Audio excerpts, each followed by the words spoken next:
Today, we're going to tear apart a story that takes something we all love, laughter, and turns it into, well, the stuff of nightmares. So, the story we're talking about, the Giggle Chamber, opens with just that single line. And man, it's a phrase that's just designed to put you on edge. It immediately makes you second guess an emotion that we almost always think of as pure happiness. And that is the central question this entire story just shoves in our face.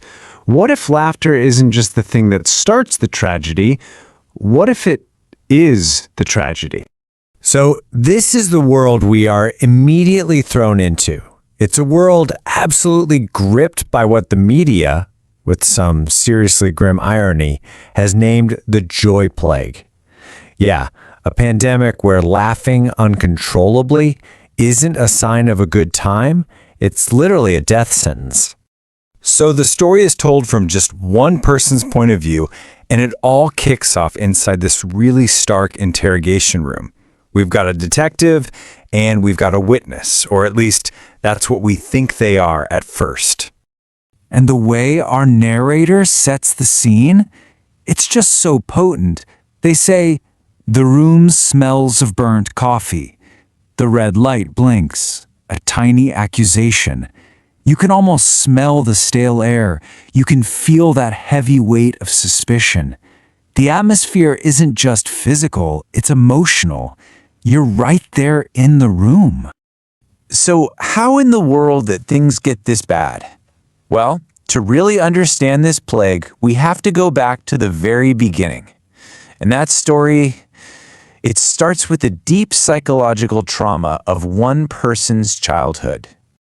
Our narrator starts to explain this childhood where real, genuine emotion was just forbidden. They say, "Mom said tears made ghosts jealous, so we laughed at funerals, at breakups." I mean, can you even imagine growing up in a house where the only way you're allowed to respond to pain is by laughing? You can see how this created this incredibly twisted family dynamic. On the one hand, you have what they did. They laughed at funerals, laughed when they couldn't pay bills, even laughed at injuries. But on the other hand, you have what it all really meant. They were suppressing grief, hiding just how desperate they were, and masking all of their pain. Laughter wasn't joy. It was a weapon they used against their own feelings. And this kind of conditioning, it leads to one devastating conclusion that's going to shape everything that happens next. And that conclusion is laughter is cheaper than grief. It became this simple, cold transaction to avoid the emotional cost of just being human. Okay, so from this one, deeply personal trauma, something absolutely monstrous is born. Let's trace how this private, twisted coping mechanism literally explodes into a global public health crisis. So the narrator lays out 4 really distinct stages of how this plague evolved. First, there's the chuckle, just a weird, disembodied sound in a club. Then that turns into the nervous laugh, which the narrator describes perfectly as panic dressed in polite clothes. From there, it escalates into the contagious laugh. That's the full-blown global pandemic. But lurking underneath all of that is the final, most important stage, the source code, if you will, the silent laugh.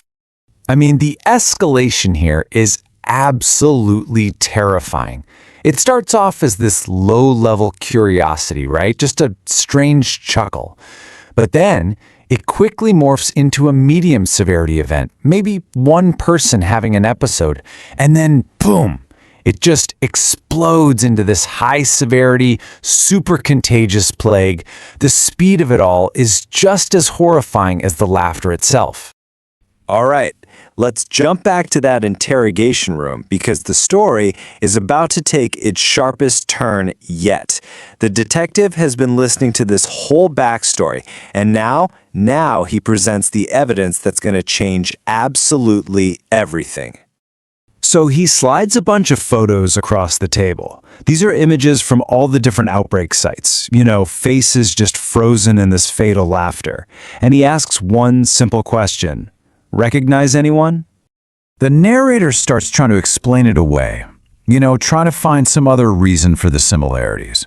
But the detective just cuts right through all that noise with one chilling fact. He says, "We ran facial recognition. There's only one person in every photo." An impossible connection, right? Something that links every single death. And that one person is you, the narrator, the person who's been telling us the story. And in that one moment, it hits us. We haven't been listening to a witness.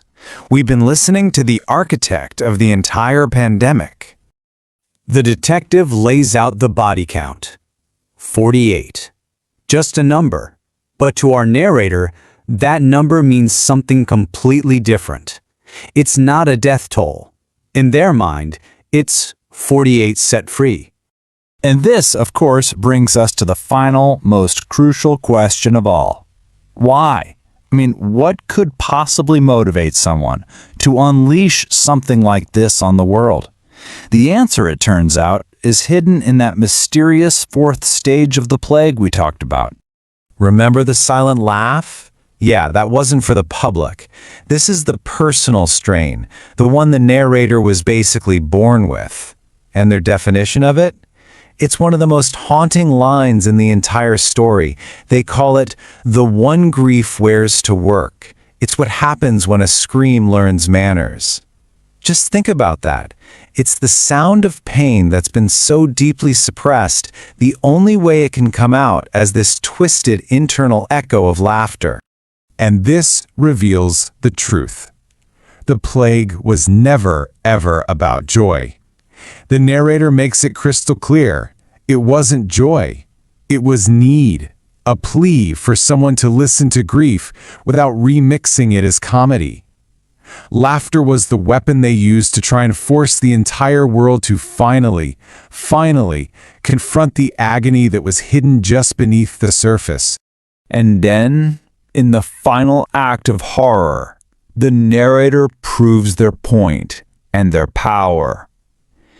As the detective is trying to process this insane confession, he laughs. Just a single involuntary chuckle, and that's it. He's infected. The disease has just crossed the interrogation table. So the first detective is gone, a victim of his own investigation. A new interrogator comes in, clicks the tape recorder off, and asks the ultimate question. After all this death, all this destruction, after you've proven your point, then what do you want? And the narrator's answer, it reveals this deep, aching paradox at the very heart of the story. What is their ultimate goal? To hear silence again. Just think about that. All of this noise, all of this death, all to finally escape the sound of forced laughter, both the kind inside their own head and the kind out in the world, and find one single moment of real, authentic peace. And that's where the story leaves us, with this one final chilling thought that's both a conclusion and a warning. It's a reminder that behind every sound we make, there's a meaning.